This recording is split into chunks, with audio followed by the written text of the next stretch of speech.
साहस करेंगे ऐसे ही पिटोगे जैसे बरेली के अंदर पीटे गए हो।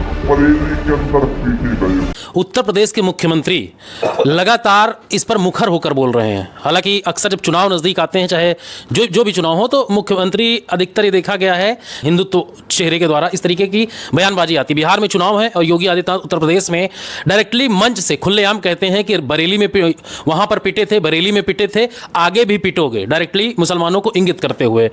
स्वाभाविक रूप से माननीय मुख्यमंत्री को इस प्रकार का बयान देना जी उनकी गरिमा के विपरीत है। जी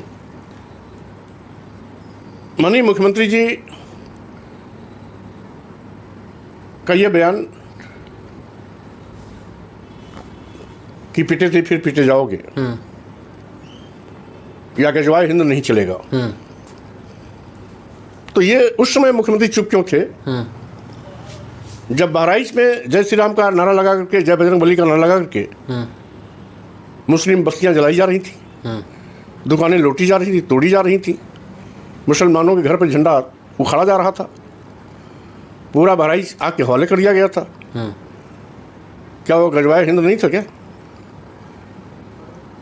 अभी अभी 2 महीना पहले, 3 महीना पहले फतेहपुर के एक मकबरा को तोड़ने के लिए अचानक एक भीड़ आई, जय श्री राम जय बजरंग बली का नारा देते हुए मकबरा तोड़ने लगी। वो क्या था? वहाँ मुख्यमंत्री को सांप क्यों सूंघ गया था? क्या वहाँ कानून नहीं तोड़ा जा रहा था क्या? क्या वहाँ उन्माद पैदा नहीं किया जा रहा था क्या? क्या वहाँ सामुदायिक सौहार्द का कत्ल नहीं किया जा रहा था क्या? तो बहराइच की घटना पर चुप्पी, फतेहपुर के मकबरा तोड़ने की घटना पर चुप्पी, और बरेली में गजवाए हिंद नहीं चलेगा।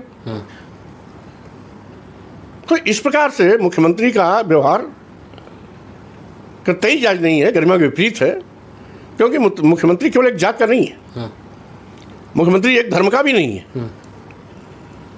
मुख्यमंत्री सबका है।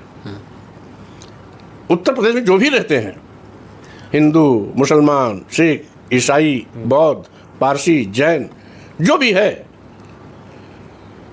उन सबके संरक्षक के रूप में मुख्यमंत्री का पद होता है और सभी को मुख्यमंत्री से उम्मीदें होती हैं। बिल्कुल। लेकिन मुख्यमंत्री जब एक का होकर काम करता है तो स्वाभाविक रूप से मुख्यमंत्री पद की गरिमा भी गिरती है और मुख्यमंत्री जैसे महत्वपूर्ण पद पर सवाल भी उठते हैं, जैसा कि आज उठ रहा है। आपको याद होगा, हमने तो बहराइच की घटना का हवाला दिया, फतेहपुर में मकबरे को तोड़े जाने का हवाला दिया।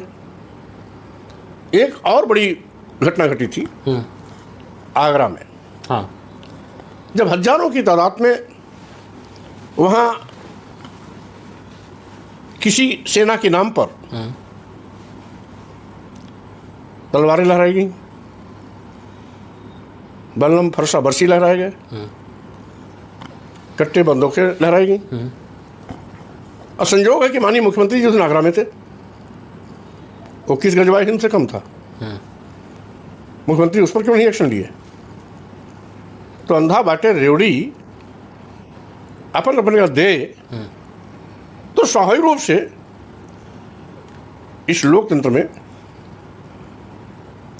ऐसी वर्किंग पर सवाल तो उठेगा। अगर यहां पर मुख्यमंत्री कड़ाई से पेश आए होते, इन घटनाओं में भी लोगों के खिलाफ कड़ी कार्रवाई हुई होती, तो शायद अन्य जगहों पर इस प्रकार की घटनाओं की पुनरावृत्ति नहीं होती। क्या जय श्री राम और बजरंगबली का नाम लेके तोड़ना, फोड़ना, आगजनी करना, मकबरा तोड़ना, घरों को लूटना और पूरे शहर को आग के हवाले कर देना, क्या कोई लाइसेंस है क्या? ये हमारे आराध्य देव के नाम को बदनाम किया जाता है। बिल्कुल।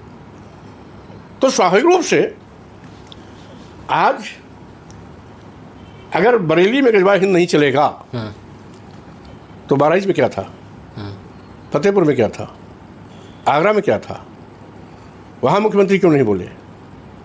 तो स्वाभाविक रूप से मुख्यमंत्री स्वयं अपने को कटघरे में खड़ा कर देते हैं और इसीलिए गाहे बेगाहे सवाल उठता है, क्योंकि माननीय मुख्यमंत्री ये भूल जाते हैं कि हम सबके मुख्यमंत्री हैं।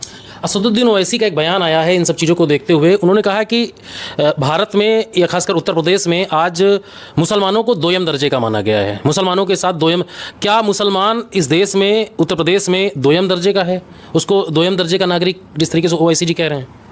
भारतीय संविधान तो सभी को समान महत्व देता है, इसलिए भारतीय संविधान के नज़र में हिंदू, मुस्लिम, सिख, ईसाई, बौद्ध, जैन, पारसी सभी बराबर हैं, सभी समान हैं।